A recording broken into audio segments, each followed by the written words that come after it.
Olá, o escritor Sérgio Tavares, nosso entrevistado de hoje, trabalha com o limite das emoções.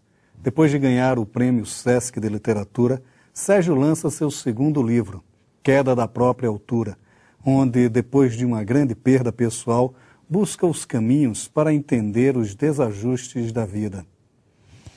Na Dica de Leituras, o jogo de recebimentos e doações nos romances O Tigre na Sombra, de Lia Luft, e Tudo que Mãe Diz é Sagrado, de Paula Correia. Agora a gente fica com Sérgio Tavares. Bom, vamos lá, Sérgio, falar um pouco sobre A Queda da Própria Altura, né? É um livro interessante, assim, do ponto de vista, é um livro de contos, mas ele existe com dois aspectos muito próximos da literatura que está se fazendo hoje, que é o trato da crueldade, né? E o trato de uma certa prosa quase cinematográfica, né? Rápida, né? Assim, com as frases longas, com a pontuação própria e tal, né? Quer dizer, é isso mesmo? O livro foi pensado dessa forma? Como é que surge esses contos? Como é que você os pensou? Bom, esse livro ele surgiu no final de 2008. Portanto, ele nasceu antes do meu primeiro livro, que foi O Cavala, que ganhou o Prêmio Sesc. No final de 2008, eu e minha esposa estávamos grávidos, estávamos esperando o nosso primeiro filho. E uma semana antes de ter o acontecimento, a gente perdeu essa criança. E a gente começou a pensar de uma maneira de superar isso, como é que a gente ia encarar essa tragédia, né? E eu sempre busquei encarar a minha vida de alguma forma através da literatura. E eu me dava conforto, assim. As pessoas procuram conforto religioso, psicólogo, e eu tentei buscar através da literatura. Eu comecei a escrever sobre isso. Eu comecei a escrever sobre esse momento, algo como para um eu que não iria existir mais depois daquilo. E escrevi um texto que foi o texto que foi resumido no terceiro conto, chamado Conto Sono, que tinha cerca de 50 páginas mais ou menos. E um período depois, cerca de 3 meses, assim, eu li aquele livro Carta D, do André Gorz, que ele escreve para a esposa dele, a Dorine. Que o livro começa, é um livro lindo, uma história de amor assim, que é uma história trágica, que eles acabaram fazendo um pacto de morte. Mas o livro começa ele dizendo que ela estava bem doente já. Ele começa dizendo assim, você perdeu o cabelo, você emagreceu, você está tantos centímetros menores, mas eu te amo, você está mais linda do que nunca. Tal. Eu peguei aquilo, falei assim, eu acho que o eixo é esse. O eixo é esse. Eu peguei esse texto, diminuí, e através desse texto eu comecei a pontuar alguns elementos que eu achava que deveria estar presente nesse núcleo. E tem elementos como o desaparecimento, a morte, a perda, a passagem do tempo, a corrupção da passagem do tempo. E eu centralizei esses elementos nesse conto que é o terceiro conto do livro, O Sono. E a partir daí foram nascendo os outros contos. Nesse período aconteceu o Prêmio Sesc, que eram contos que eu escrevia durante esse processo, de repente como uma válvula de escape, algo do tipo assim. E o prêmio aconteceu, eu viajei para vários lugares do Brasil através do Prêmio Sesc, tive o reconhecimento, foi o prêmio que me avalizou como autor. E depois que acabou esse período, que o Prêmio Sesc ele tem um período de 1 ano, que é quando você faz a transição. Que a Lúcia Bittencourt disse que é um ano de Miss. Um ano de Miss, Quando eu fui passar a faixa para a Luísa Gasler, que ela ganhou com o Conto de Mentira, foi o momento que eu parei para pensar o livro novamente. Eu voltei o livro. Então, esse período, ele me criou uma visão diferenciada daquilo que eu estava tão carregado de emoção, como que eu poderia encarar aquele material. E aconteceu uma coisa assim, engraçada no primeiro livro, que o primeiro livro ele começa com uma ex-modelo que ela está no surto psicótico, ela tem transtorno obsessivo compulsivo, e tem uma hora que ela consegue sair de casa e ela encontra com um mendigo. E no segundo conto, O Fome, é uma professora de colégio de crianças, de creche, que ela seduz o mendigo. E todo mundo que lia chegava para mim e falava, pô, gostei muito daquela coisa de você usar o mesmo personagem. Quando eu escrevi não tinha essa ideia de usar o mesmo personagem. Eu falei, acho que é isso. Acho que a sacada do livro é essa. Eu pegar alguns elementos desse primeiro conto e começar a montar o livro através, como se fosse uma árvore. Um livro que fosse um livro até certo ponto circular. Que ele começasse de uma forma, ele se complementasse no último conto. E assim, são contos maiores que eu tenho essa rixa, né, do conto maior novela, não é novela, se é conto, não é? Mas que eles se comunicam através desses elementos, assim. Eu não quis fazer um livro autobiográfico. Eu estou nesses contos, mas não sou eu que estou aí, sabe? Não é minha história verdadeira. Tem trechos do que nós passamos. E eu peguei essa ausência. Na verdade, esse livro é um livro construído pela ausência. É essa ausência. Eu quis eternizar algo que eu não poderia ter eternizado de uma maneira normal, natural da vida, né? Uhum. Agora, a questão da crueldade nele é curiosa porque ela não é uma crueldade da fatalidade, né? Como é o caso que você viveu, mas ela é a crueldade provocada, né? Em contos como Era, por exemplo, isso é bem claro, bem marcado, né? Quer dizer, também como é que você faz essa transposição, essas duas leituras? Isso, na verdade, foram os meus... Tem uns autores fantasmas, né? Acho que eu tenho escritores fantasmas, assim. Quando eu fui escrever o livro, assim, eu falei assim, não, preciso ler alguma coisa que me desse base, assim, além do Carta para D. E eu peguei, assim, os autores que eu sou fã muito, assim, Murilo Rubião. Quem conhece o Murilo Rubião, aí é praticamente uma homenagem ao Murilo, assim. O Murilo tem uma história que é muito parecida, a minha história, na verdade, é muito parecida com a dele, assim, né? O Murilo sempre foi um burocrata, sempre trabalhou na parte de assessoria de político. Ele trabalhou muito tempo com o Juscelino. E eu acho ele fantástico, assim. Por exemplo, Teleco Coelhinho, para mim acho que é o melhor conto da literatura brasileira, assim. Sabe? Que é um absurdo em cima do absurdo. É o cara que tá num calçadão vendo o mar, ele escuta uma voz infantil pedir um cigarro, ele pensa, é uma criança, e fala, não enche, não vou te dar um cigarro. Quando ele olha, é um coelhinho cinzento, que está aí, ainda fala assim, sai da frente, está atrapalhando minha visão. É assim, eu acho essa questão do irreal, do insólito, do absurdo, infiltrando no cotidiano, assim, me fascina. E eu peguei isso e quis pensar dentro desses elementos, dentro daquilo que eu criei de conceito para o livro. E essa questão, no caso da passagem do tempo, esse conto Era, assim, a gente meio que revelando um pouquinho da história, porque a história vai se desenvolvendo e mais para o meio que você consegue entender o que é esse ciclo, né, da pessoa, da mulher que começa, todo dia ela morre, nasce, morre, nasce, morre, nasce.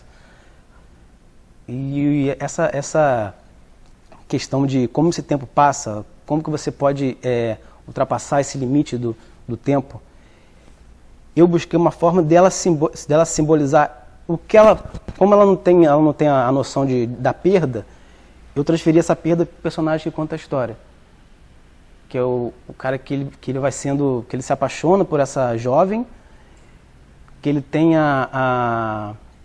o carinho pela criança, mas ele não suporta a velhice, mesmo ele ficando velho, né? Que é uma homenagem ao homem do boné cinzento do Rubião, né? Que é uma história parecida de dois irmãos que sempre estão na varanda brincando, e eles vê um velho que está cada vez mais magro e alquebrado, e chegam no ponto que eles conseguem enxergar através da pessoa, né? Agora, até o Mário de Andrade comentava muito isso, que o Rubião, ele acabava fazendo um fantástico tímido. Isso. E ele acabava não concretizando o seu porque o Rubião, ele tinha uma coisa que ele era... O Rubião, ele deveria ter nascido na época do blog. Porque ele não ia publicar livro, ia publicar blog. Porque ele modificava o conto toda hora, assim. Tem um conto dele chamado Convidado, que eu acho que demorou 5, 6 anos para ficar pronto. Que toda hora ia lá, mudava uma palavra, tirava, colocava. Ele era bem obsessivo, assim, no que ele escrevia, assim. Mas ele tinha uma coisa que eu achava fantástica, que, por exemplo, ele não era uma pessoa que trabalhava com a forma, por exemplo, como Cortázar trabalha, assim. O Cortázar ele trabalha muito com o elemento da linguagem. O Rubião não. O Rubião ele transforma, ele pega o que é mais banal possível, sabe? Tem um conto, Alfredo, por exemplo, que é de uma criatura que fica rodeando uma casa e a esposa fica assustada e cria aquele suspense, né, de o que está acontecendo, que criatura é essa. E quando a criatura se aproxima, que é uma coisa bem cinematográfica, como você falou do livro, a criatura se aproxima, aí tem aquele primeiro contato do personagem que narra a história com a criatura. E você pensa que aquele momento é o momento que vai acontecer o plano final, né? Que vai ser o final do conto. Aí o personagem olha para a criatura e fala assim, é o meu irmão. É o meu irmão. E eles começam a conversar. Sabe, esse absurdo, que é um absurdo, chega até a ser um pouco cômico, eu acho que simboliza um pouco da timidez do Rubião, assim. Ele não trabalhava, ele não tinha uma ideia de repente, criar um continente. Pois é, e você acaba sendo, de certa forma, marcado por isso na sua literatura, quando você também, de certa forma, renuncia a essa necessidade de criar mais um continente também, como você fala, e ficar muito uma literatura muito intimista também, né? Quer dizer, como é essa questão do intimismo mesmo na sua literatura? Esse livro eu acho que foi mais fácil porque ele foi baseado num acontecimento, né? Ele é fruto dessa tragédia, então foi assim, para mim, bem mais fácil entendê-lo dessa forma, né? O Kavala, eu acho que o Kavala é um reflexo do que eu não quis colocar nesse livro, eu coloquei no Kavala. O Kavala é como se fosse os filhos rebeldes, né? Ele também tem essa questão da crueldade. É um livro, mas é um livro mais explícito, né? A violência é mais explícita. Você tem praticamente um nocaute a cada página. Nesse aí, você vai tendo um nocaute que ele vai acontecendo durante a leitura. E é praticamente como um derradeiro, né? No final do conto, que acontece esse nocaute, acontece... no conto Era, por exemplo, esse nocaute acontece no encontro do pai e do filho, no final. Que ele não vê o pai, que o conto se passa no período da ditadura, ou pós-ditadura um pouquinho, que o pai fugiu, o pai era professor universitário, fugiu, e ele não tem esse contato com o pai, a mãe troca correspondência com uma pessoa que ele não sabe quem é. Nesse imaginário dele de criança, ele não consegue assimilar que de repente aquela troca de correspondência com o próprio pai dele, ele só vai pegar isso mais tarde, depois que ele recupera um móvel, ele abre a gaveta, ele vê ali uma correspondência ali, e ele sai para encontrar com o pai dele. E quando ele sai para encontrar com o pai dele, é onde que tem esse encontro, e ali onde que o leitor recebe o golpe, né? O golpe está ali, nesse encontro. Agora, a sua estrutura de conto é interessante, porque ela termina, tem sempre essa preocupação na expressão do Cortázar, né? De você nocautear o leitor no final. Mas há várias referências que vão, de certa forma, preparando o leitor. Né? Referências até muito de cunho político, às vezes, né? De um certo protesto social, né? Que vai acabar mediando também essa prosa. Né? Quer dizer, como é que se entram esses elementos também, que é quase o elemento do jornalista mesmo, né? Quase que o análise jornalístico. A visão jornalística, ela não tem como evitar, né? Ela tá sobre o conto, assim como ela está sobre uma pauta de jornal, né? Mas a perspectiva, ela é praticamente vista uma visão de cima, né? Você tem um personagem que ele conta essa história, mas ele está pouco incluído nessa história, sabe? O que ele faz, as atitudes dele, não é um mecanismo que influi nessa história. Essa história ela vai acontecendo, e o que você falou, esses elementos eles vão surgindo, vão aglutinando e vai encaminhando ele dessa forma. Essa questão do política, no caso da ditadura, ela veio da questão do desaparecimento, né? Que é uma coisa que aconteceu durante o período, que eu quis pensar esses elementos, assim, colocar coisas bem sutis, assim, que acho que só um leitor que tem uma percepção bem aguçada consegue pegar, assim, sabe, umas coisas subliminares, umas coisas bem sutis que chega no final da leitura, você consegue entender o porquê daquilo aconteceu no início do conto, né? Porque os meus contos, ele são contos que, assim, comparando assim, por exemplo, um Cortázar, são contos que eles estão acontecendo, não são contos que acontecem. Quando você pega o conto para você ler, o conto já está acontecendo. Você pega o conto na metade dele, né? Na metade da história, mas que tem um entendimento no final, né? Agora, e também um outro aspecto muito forte desses contos, pelo menos A Queda da Própria Altura, que as relações pessoais, elas sempre são falidas. Uhum. Elas começam na falência, né? Quer dizer, também como é que foi lidar com isso, né? Com essa... É mais um reflexo, né? Mais um reflexo daquele momento, né? Óbvio que depois disso a gente conseguiu, hoje eu tenho uma filha de 2 anos, filha linda, mas naquele momento ali o reflexo era isso, né? Eu precisava passar ou tentar me explicar uma coisa que eu não conseguia explicar o que tinha acontecido, né? O porquê daquilo ter acontecido. E esse era o momento que eu estava vivendo. Essa falência da relação familiar ali era minha falência, né? Que eu estava expondo naquele texto ali. Entender isso dessa forma, eu acho que foi uma maneira, até certo ponto, de me exorcizar, né? De tentar buscar uma resposta para algo que, na verdade, não tem resposta, né? Você parar para pensar por que certas coisas acontecem, porque é como eu digo no início do conto, né? Assim, que as pessoas esperam a tragédia evoluir, né? A tragédia não evolui, a tragédia acontece. E era isso, assim, essa falência que está no livro ali é minha própria falência, assim. Agora, é interessante, porque os 2 livros, ele acabam sendo frutos, né, dessa experiência pessoal sua. Quer dizer, a sua literatura, ela é marcada por isso, quer dizer, um próximo projeto, não sei se você está trabalhando, um projeto aí de romance, de novo livro de contos, quer dizer, essa experiência pessoal volta também? Maurício, eu acho que assim, que eu fechei um ciclo com esses 2 livros, assim.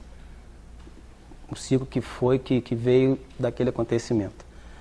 Agora eu estou trabalhando no romance agora, que é muito mais difícil trabalhar no romance, tem que ter disciplina, você tem que trabalhar com estrutura, você tem que definir bem os personagens. E é um romance que ele se passa entre a década de 80 e 90, e é um período quando o vírus HIV estava surgindo no Brasil, assim. E eu quis fazer essa relação, novamente uma relação familiar, que como esse vírus ele se infiltra numa relação familiar heterossexual, mas através de uma mulher, não do homem. Porque tinha aquele estigma no começo da epidemia de que era uma doença de gay, até se chamava de câncer gay, né? E como que é uma mulher que morre, que ela sofre um acidente, e numa transfusão de sangue ela acaba contraindo o vírus.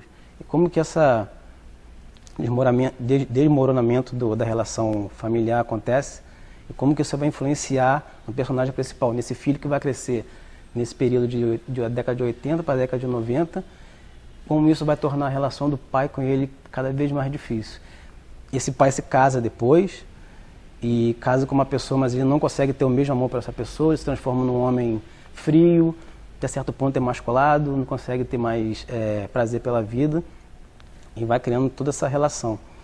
Até que num ponto que ele encontra com uma mulher que passou por uma situação parecida com a dele, e aí... A coisa desanda, né? Mas é engraçado, eu percebo, não sei se é uma leitura errada de sua literatura, mas há um tanto de Nelson Rodrigues, naquela obsessão da falência dos núcleos familiares, do núcleo, né, do núcleo básico e tal. Há alguma coisa, alguma leitura?